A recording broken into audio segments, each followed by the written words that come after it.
दोस्तों एक बार फिर से स्वागत है आपका प्रजापति न्यूज में। भारत का हुआ बुरा हाल। इस फोटो को देखकर अंदाजा लगा सकते हैं कोरोना का तीसरा लहर चालू हो गया है दोस्तों।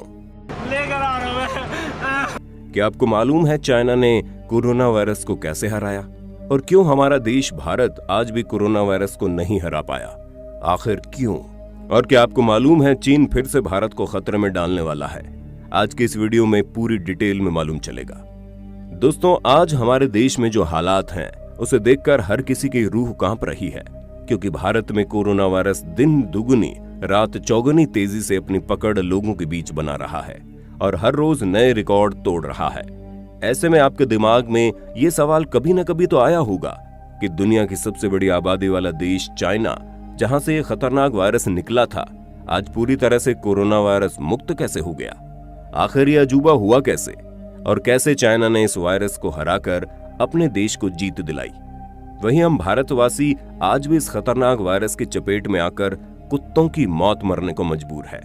तो दोस्तों आज की वीडियो में मैं यानी आपका दोस्त विशाल प्रजापति आपके सभी सवालों का जवाब दूंगा, बस वीडियो के अंत तक बने रहना। दोस्तों एक दिन में 4 लाख नए कोरोना केस का आंकड़ा पार करते हुए हमारा भारत पूरी तरह से इस वायरस के चपेट में आ चुका है। आज के टाइम पर किसी को भी कुछ समझ में नहीं आ रहा कि आखिर क्या किया जाए। वहीं दूसरी तरफ दुनिया के बाकी देश चैन की सांस ले रहे हैं, खास करके वो देश जो सबसे पहले इस वायरस से संक्रमित हुआ, लेकिन आज वहां के लोग बिल्कुल नॉर्मल जिंदगी जी रहे हैं। ऐसे में कई सारे लोगों के दिमाग में ख्याल आया होगा कि आखिर चाइना ने चमत्कार किया कैसे। तो दोस्तों सबसे पहले हम आपको बता दें कि चाइना ने अपनी पूरी व्यवस्था टाइट करके रखी थी। जहां 2020 के नए साल पर दुनिया खुशियां मना रही थी, वहीं चाइना इस वायरस से जूझ रहा था। मामले दिन प्रतिदिन बढ़ते जा रहे थे और किसी को कुछ समझ में नहीं आ रहा था कि क्या किया जाए और क्या हो रहा है ये।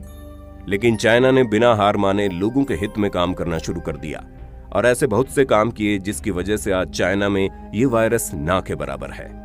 दोस्तों सबसे पहले तो चाइना के जिस वुहान शहर से ये वायरस फैल रहा था, वहां पर पूरी तरह से लॉकडाउन लगा दिया गया और सिर्फ वुहान में ही नहीं बल्कि उसके आसपास के शहरों में भी संपूर्ण लॉकडाउन लगा दिया गया।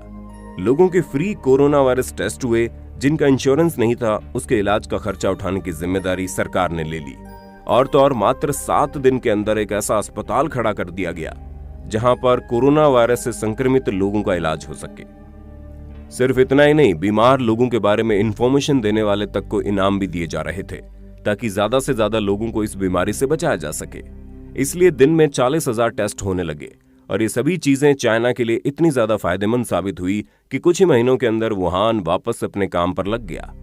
और अब ये हाल है कि चाइना में लगभग हर किसी को वैक्सीन लग चुकी है ताकि ये संक्रमण अगर दोबारा से फैले तब भी किसी को मौत के घाट न उतरना पड़े।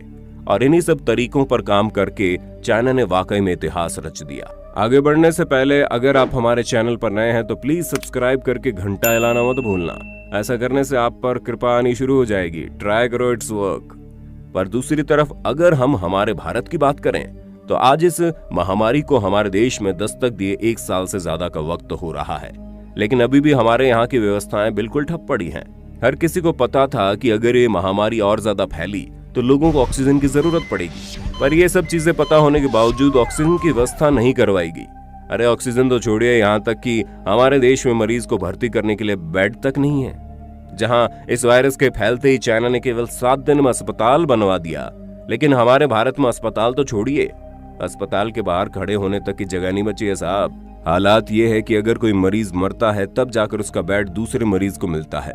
ऊपर से इलाज के खर्चे इतने हाई है कि अगर एक बार इंसान को कोरोना वायरस हो गया तो उसके जीवन की पूरी जमा पूंजी तो केवल उसके इलाज में ही लग जाएगी। और इन सब चीजों के बीच सबसे ज्यादा शर्म की बात यह है कि हमारी भारत सरकार हाथ पर हाथ धरकर बैठी है और उन्हें इस बात से कोई लेना देना नहीं है कि देश में कौन किस तरह मर रहा है। अगर होता तो यहाँ पर चाइना की तरह नियम कानून लग चुके होते और हम भी कब का इस खतरनाक वायरस को टाटा बाय बाय कह चुके होते, लेकिन नहीं, यहाँ पर ऐसा कुछ नहीं हो रहा है। उल्टा जो हमारे देश में वैक्सीन लगने का प्रोसेस है वो भी इतना स्लो है कि जब तक देश में सबको वैक्सीन लगेगी तब तक आधे से ज्यादा लोगों को तो वायरस निगल चुका होगा। ऊपर से वैक्सीन की 1 डोज में लोगों को संतुष्ट किया जा रहा है क्योंकि दूसरे डोज का कुछ अता पता ही नहीं है। मतलब दोस्तों आप खुद ही सोचिए ये वायरस कितने भयानक तरीके से जब आज से 1 साल पहले आया था तो सबसे ज्यादा खतरा चाइना को था, लेकिन चाइना ने हर एक चीज को इतने बेहतरीन तरीके से हैंडल किया कि आज वो वायरस से नॉर्मल जिंदगी जी पा रहे हैं। लेकिन हम भारतवासियों ने इस वायरस को कुछ ज्यादा ही हल्के में ले लिया था और यही नतीजा था कि आज ये वायरस हमें हल्के में ले रहा है और हजारों लोगों को मौत के घाट उतार रहा है। क्योंकि चाइना को ये बात बहुत अच्छे से पता थी कि इस वायरस का अपना रंग बदलता है और समय के साथ ही बलवान होता जाता है, इसीलिए उन्होंने वक्त रहते इस वायरस पर पकड़ बना ली और आज चैन की सांस ले रहे हैं। पर ये बात हम भारतवासी नहीं समझ पाए, जिसका नतीजा हमें भुगतना पड़ रहा है और हालात इससे भी बदतर होने वाले हैं, क्योंकि आने वाले 1-2 महीना बहुत ही ज्यादा क्रिटिकल होंगे। ऐसे में अगर अस्पताल न बनवाए गए, ऑक्सीजन सिलेंडर की व्यवस्था ना की गई, यहाँ तक कि लोगों को फ्री इलाज और वैक्सीन न दिया गया, तो आप समझ लीजिए अभी तो कुछ भी नहीं है, आने वाला समय इससे भी ज्यादा खराब हो जाएगा।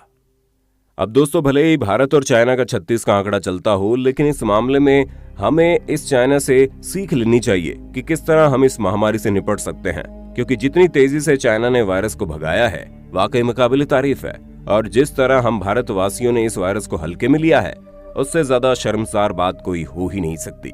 लेकिन अभी भी मौका है, अगर सरकार चाइना और अपने आप को कोरोना वायरस से मुक्त करने वाले बाकी देशों के नक्शे कदमों पर चलती है तो ये जंग थोड़ी आसान हो जाएगी, वरना न जाने कितनी लाशें आपको शमशान घाट पर आंकड़ों की तरह जलती हुई दिखेंगी। इस वीडियो को इतना शेयर कीजिए कि ये वीडियो हमारी सरकार तक पहुंच जाए। और हाँ दोस्तों, इस वक्त घर बैठे भगवान को याद करो।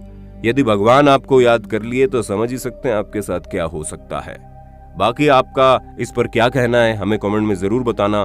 इसी तरह के इंटरेस्टिंग वीडियोस को लगातार देखते रहने के लिए चैनल को लाइक, शेयर और सब्सक्राइब करना बिल्कुल ना भूलें। हम फिर मिलेंगे नई वीडियो में, तब तक के लिए जय हिंद, जय भारत। दोस्तों, आपकी स्क्रीन पे 2 और वीडियोस दिख रही हैं, जिसे देखने के लिए आप इस स्क्रीन पर क्लिक करें। दोनों देखिएगा, बहुत अच्छी वीडियो बनी है।